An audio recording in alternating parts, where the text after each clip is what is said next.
yang memang miskin, yang memang fakir, yang memang di sana ada amilin, di sana anak yatim dan seterusnya.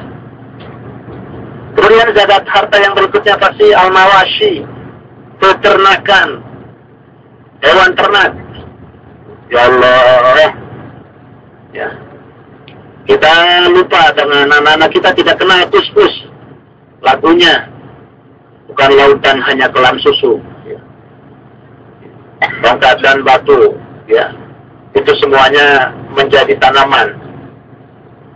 Batu-batunya dilempar bisa tumbuh, tongkat-tongkat dan kayu dilempar bisa tumbuh. Masya Allah, bahwa kita masih impor daging dari negara-negara luar.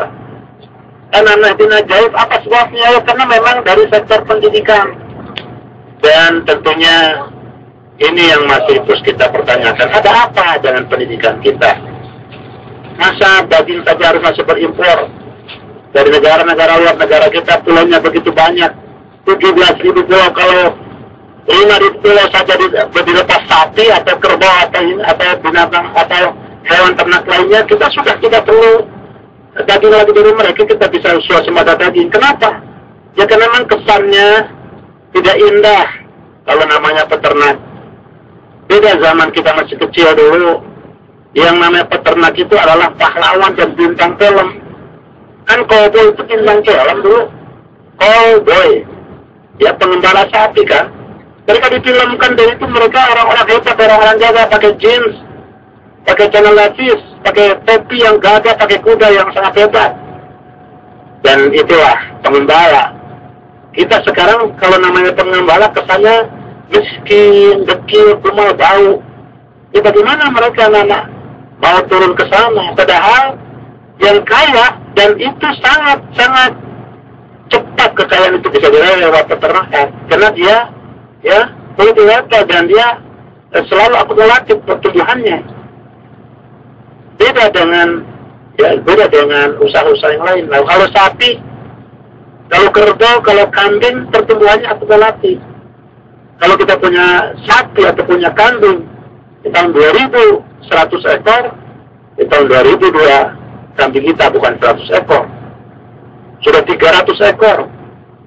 Itu kita itu minimal 2 ekor. Tetapi sekali lagi digeluti secara profesional, berangkat pagi pulang malam, seperti kita berangkat bekerja di satu perusahaan, berangkat malam pulang malam.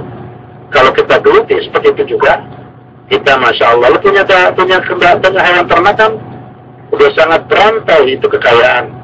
Punya hewan ternak, punya apa? Kita punya sapi, punya susu, punya daging, punya kulit, punya pupuk yang tidak ada masalah sama sekali. Pupuk organik. Kalau pupuk non-organik, pupuk yang memang diolah seperti itu, pupuk yang bermasalah. Dan sekarang kita rasakan bagaimana efek daripada hasil-hasil pertanian yang menggunakan pupuk yang bukan dari pupuk. Seperti orang-orang tua kita dulu menanam tanamannya yang menggunakan pupuk kandang. Allahu Akbar. Ini hewan ternak. Dan zakatnya pun tidak banyak.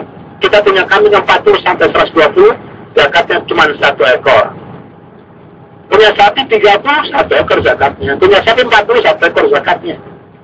Dan itu pun setelah 1 tahun di tangan kita. Sapi kita 40 selama 1 tahun, nah, itu zakatnya cuma 1 ekor. Jadi Masya Allah luar biasa, ya. Cuma ini yang memang tidak dimodifikasi peternak-peternak kita. Kesannya tadi, tahu kecil kumal, coba dibuat modern canggih. Bisa punya peternak-peternak itu punya helikopter sendiri nanti, karena dia peternak di pulau-pulau yang jauh, ya, dari kota-kota besar.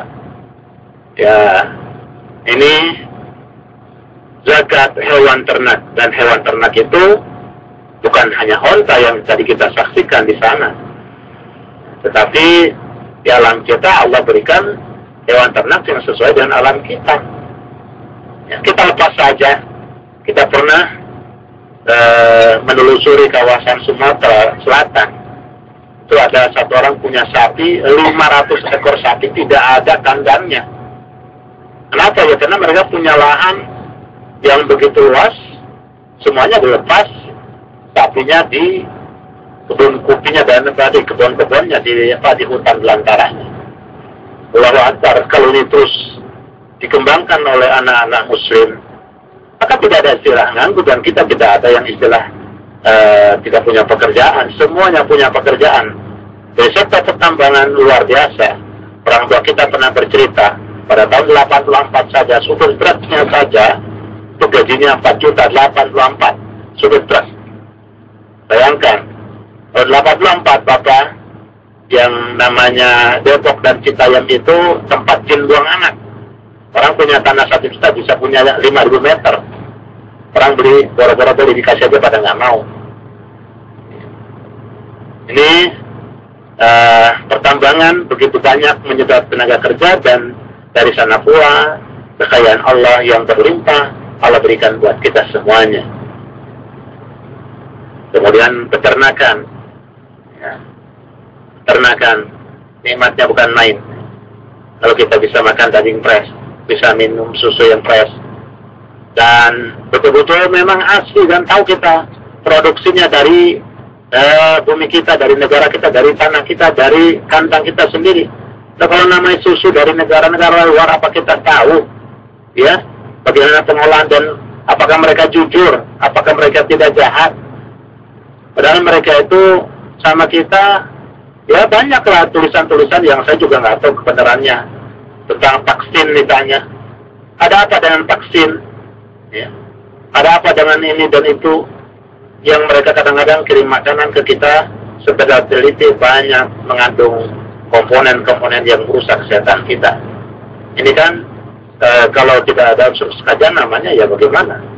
Nah, memang mereka, bagaimana kita terus menjadi konsumen alias otaknya tidak cerdas dan tidak maju, ya tentunya memang bisa jadi rusak dengan makanan dan minuman yang kita konsumsi. Apabila makanan dan minuman yang haram dan ada unsur-unsur yang membahayakan. Maka kita tahu komponen minuman yang mereka kirim ke kita. Pernahkah kita mendeteksi lewat lab kita? Ya. Kalau kita punya kita sendiri, sudah terjamin. Ya, kita tahu kandangnya, kita tahu prosesnya terus. Itu namanya panggilan Allah yang lewat, ayo kaum muslimin berternak, begitu. Ayo kaum muslimin berzakat ternak, hewan ternak, begitu. Itu panggilan Allah. Ya, dari situ pula kita nanti menjadi orang kaya raya. Ya, menjadi orang yang kaya raya.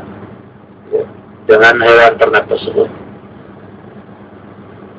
Bapak Ibu mungkin ya namanya Depok itu kota Depok. Kita tahu kota yang baru tumbuh belum lama dan cukup gemerlap. Di Depok itu yang kaya bukan wali kota, bukan camat. Tapi yang kaya adalah peternak sapi yang sangat kaya di Depok. Dan dia kalau setiap tahun itu sapi yang dipotong untuk kaum orang-orang duafa dan orang masakin itu bukan 10, bukan 20 ekor. Kita dandang ternaknya di mana-mana. Nah ini, Masya Allah, alhamdulillah itu baru 1 orang. Bagaimana kalau 10 orang? Wah, bagaimana kalau setiap anak kaum muslimin memahami ini? Tentunya kita bisa swasembada daging yang tidak meragukan lagi bagaimana daging yang memang kita sembelih kita sendiri. Kemudian Bapak dan Ibu, zakat harta yang berikutnya adalah sektor pertanian. Ya, hasil-hasil pertanian. Apa artinya? Di sini pun umat Islam diperintahkan oleh Allah untuk bertani. Kelola pertanian secara profesional. Berikan dukungan dari pemerintah secara cukup. Manjakan petani itu. Dan petani itu kecil, kumai bau miskin. Mana anak-anak kita mau bertani? Tidak pernah dimanjakan. Yang dimanjakan cuma bintang-bintang layar kaca. Setiap hari tampil di layar kaca daun